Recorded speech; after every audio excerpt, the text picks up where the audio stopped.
araw, January 11, 2026. Lalabas kami ng aking mag-ina at ilalaro ko sa time zone ng aking anak.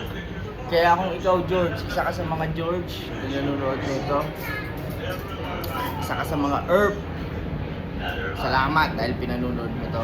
Tara, halika, samahan nyo ako. Ilalakad ko yung aking mag-ina. Tara, Earth! Bra! So, dito nga tayo ngayon sa unang lalaroin niya, itong basketball. Paborito niya itong laruin at bagay na bagay nga sa kanya, lalo na sa height niya kasi masyado pa siyang maliit. Maganda itong laruin. Gusto niya to at nakaka-score naman siya, di naman masama. Nagmana siya kay Steph Curry. Ano raw? Hindi, nagmana siya sa tatay niya. Baldog, pang. Di bali anak, practice makes perfect. Sunod-sunod na hole, tumitirada siya rito. Ito. Pero malaki-laki pa, malayo-layo pa ang papraktisin mo, boy. Bago mo pa maging katulad yung airpot mong all-star. Dumadayo, tagahawak ng tubig noon. So, ito na nga, lilipat na tayo sa pagmumotor. Dito medyo, makikita ko dito na medyo kaskasero nga itong batang to paglaki. Papa!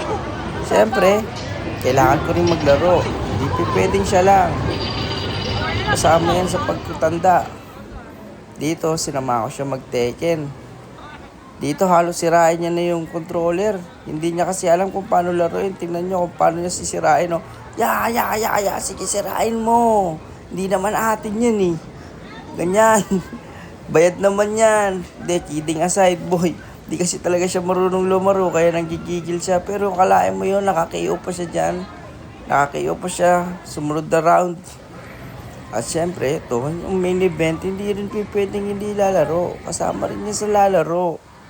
At ito na yung dalas, yung pagiging waterboy niya. Yan. Magandang gabi. So, ito na nga, nakauwi na nga kami. Galing sa gala. Worth it talaga. Minsan lang tayo makapag-day off. Pero ngayon, ilabas ko yung aking mag-ina. Sobrang tinanong ko yung anak ko. Sobrang tuwa niya. Kaya Earth, maraming salamat. Kung nanonood ka mo ng video nito, paalam. Good night.